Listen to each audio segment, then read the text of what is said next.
India को धोखा देने से पहले मैं मरना पसंद करूंगा।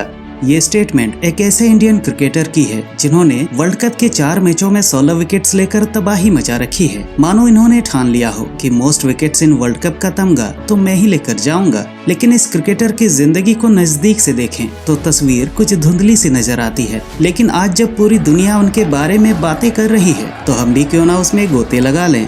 पेश है मोहम्मद शमी के जिंदगी की छोटी सी झलकियां। पेश है दास्तान शमी।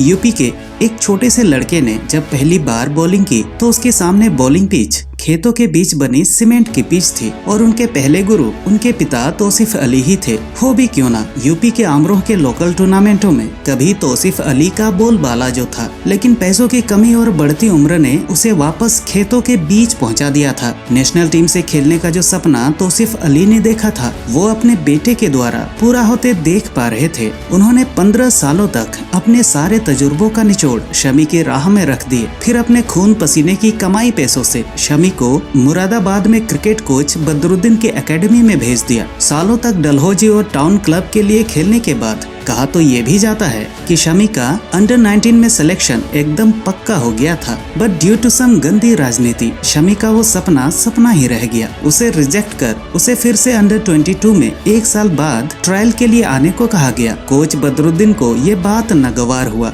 उन्होंने शमी को बंगाल से क्रिकेट खेलने की सलाह तक दे डाली। दूरदर्शी बदरुद्दीन को ये बात पता थी कि ये लड़का बंगाल से क्लब खेलेगा तो आज नहीं तो कल स्टेट टीम में आ ही जाएगा। पिता तौसीफ अली के पास ना बोलने की कोई वजह नहीं थी। कलकत्ता आकर उस लड़के ने एक क्लब ज्वाइन कर तो लिया, पर स्टेट और नेशनल टीम का रास्ता दूर भी था और मुश्किल भी। बंगाल से क्लब खेलते वक्त एक व्यक्ति की नजर शमी पर पड़ी और वो शख्स थे उस वक्त के बंगाल क्रिकेट के असिस्टेंट सेक्रेटरी देवव्रता दास। वे शमी की बॉलिंग से इतने इम्प्रेस हुए कि उन्होंने शमी को अपने साथ ही रख लिया। जब देवव्रता दास ने बंगाल स्टेट टीम के चयनकर्ता बनर्जी को शमी के ऊपर नजर रखने को कहा तो उसे भी कहाँ पता था कि शमी का बंगाल क्रिकेट में अंडर 22 में सिलेक्शन हो जाएगा। उन्होंने जब बनर्जी को वजह पूछी तो बनर्जी ने कहा, इस लड़के को रुपया पैसा नहीं चाहिए, इसे बस एक चीज नजर आती है, वो है पिच के आखिर में गड़े 3 स्टंप से गेंद के टकराने की आवाज उस लड़के को इतनी पसंद है कि उसके ज्यादातर विकेट बोल्ड आउट ही होते हैं। एक बार कलकत्ता के ईडन गार्डन में एक नेट सेशन के दौरान जब शमी ने दादा यानी सौरव गांगुली के सामने गेंदबाजी की तो उनके साथ भी वही हुआ जो हर किसी के साथ हो रहा था। दादा शमी के रिवर्स स्विंग के इतने मुरीद हुए कि उन्होंने शमी को बंगाल से रणजी खिलाने की रिकमेंडेशन दे डाली, जिस कारण शमी को 2010-11 की रणजी टीम में शामिल किया गया और यहाँ से शुरुआत हुई शमी के उड़ान की, जिसके गवाह आज हम सभी हैं। इसके बाद शमी ने दोबारा पीछे मुड़कर नहीं देखा। शमी के लिए रास्ता जैसे खुलसा गया था, रास्ता एक ऊंचे उड़ान की। अपनी शानदार परफॉर्मेंस के जरिए उन्होंने साबित कर दिया कि वो हकदार हैं कि उन्हें इंडियन नेशनल टीम का कैप दिया जाए और उन्हें वो मौका मिला भी। जनवरी 2013 में पाकिस्तान के साथ अपने वनडे इंटरनेशनल का पर्दापण करने वाले शमी ने 10 में से 4 ओवर मैडन फेंक कर जता दिया था कि वो लंबे रेस के घोड़े हैं। और उसी साल नवंबर में अपने टेस्ट डेब्यू में उन्होंने वेस्ट इंडीज के 5 विकेट चटका दिए थे। अपने परफॉर्मेंस से डे बाय डे एक कहानी लिख रहे शमी को कहाँ पता था कि उसके कहानी में जबरदस्त ट्विस्ट एंड टर्न देखने को मिलने वाला था।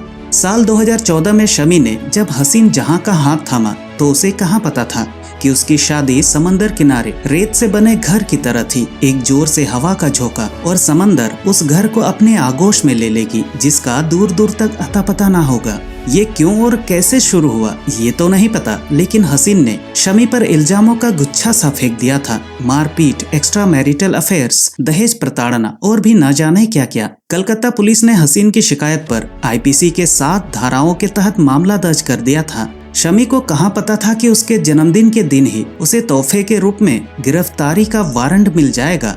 खैर शमी को तो ये भी नहीं पता था कि जिस औरत से उसने निकाह किया था वो तो पहले से ही शादीशुदा थी। 2016 में मियां बीवी की एक खूबसूरत तस्वीर सोशल मीडिया पर खूब वायरल हुई, जिस पर बहुत विवाद भी हुआ था। मुस्लिम कट्टरपंथियों को शमी के बीवी के कपड़े रास नहीं आए थे, जिस पर शमी ने अपनी बीवी का ऐसे साथ दिया जैसे उनका 7 जन्म का रिश्ता हो। पर जो बीवी अपने पति के बाहर जाने पर उसे मिस करती थी, उसके घर वापस आने पर उसे ईद जैसा लगता था, आज वो उससे नफरत करती है। यही नफरत के कारण उसने शमी पर मैच फिक्सिंग के गंभीर आरोप भी लगाए।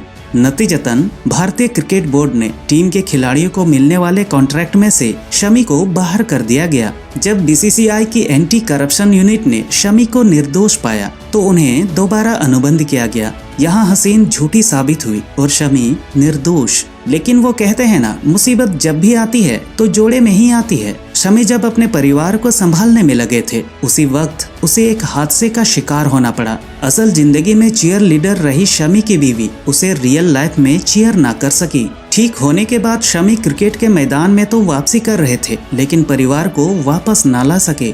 किस्मत ने शमी को उस लेवल तक मेंटली टॉर्चर किया कि एक आम इंसान के लिए इसे सहन करना बहुत मुश्किल सा काम लगता है। एक वीडियो में तो शमी रोहित शर्मा से ये तक कहते दिखाई दिए कि एक वक्त तक मैंने सुसाइड करने तक का सोच लिया था। खैर, मैं तो यही कहूँगा कि भगवान करे ऐसा जीवन साथी किसी को ना मिले।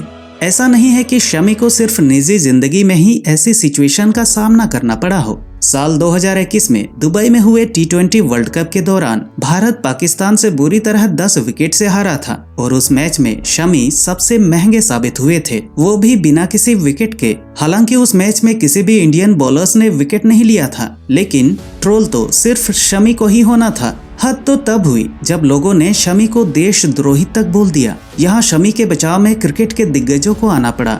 इरफान पठान, गौतम गंभीर, वीरेंद्र सहवाग, हरभजन सिंह के साथ और भी दिग्गजों ने शमी का साथ दिया। आज जब शमी विकेट पे विकेट ले रहे हैं तो लोग उनकी सराहना करते नहीं थकते। आज लोग शमी को भारत की शान समझते हैं, उनकी इज्जत करते हैं। ये शमी का क्रिकेट के प्रति जुनून ही था, जिस कारण उन्होंने सारे बाधाओं को दरकिनार कर सिर्फ अपने लक्ष्य पर केंद्रित रहे और उनका लक्ष्य था बैट्समैन के पीछे लगे 3 स्टंप। शमी ने ये तय कर लिया था कि जंग किसी भी मैदान में हो, बाजी तो वही जीतेंगे। मोहम्मद शमी की जिंदगी किसी मसालेदार बॉलीवुड मूवी की तरह है। यहाँ हीरो भी वो हैं और विलन भी। लाइफ में पैसा भी है, शोहरत भी, वफा भी है, बेवफाई भी। अब बस एक बायोपिक बनने की ही देर है। दोस्तों, शमी की जिंदगी हमें बहुत कुछ सिखा जाती है। एक शांत और जिंदा दिल इंसान, एक स्पोर्ट्स के प्रति उनका डेडिकेशन, जिस कारण आज वो एक माइलस्टोन सेट कर पाए हैं, जिसका हर एक इंडियन पेसर का सपना होता है। शमी ने the most wickets taken in the ICC world cup of India में अपने नाम का टैग लगा दिया है। मोहम्मद शमी के इस जज्बे को मेरा सलाम है। मिलते हैं किसी और वीडियो में, तब तक के लिए जय हिंद।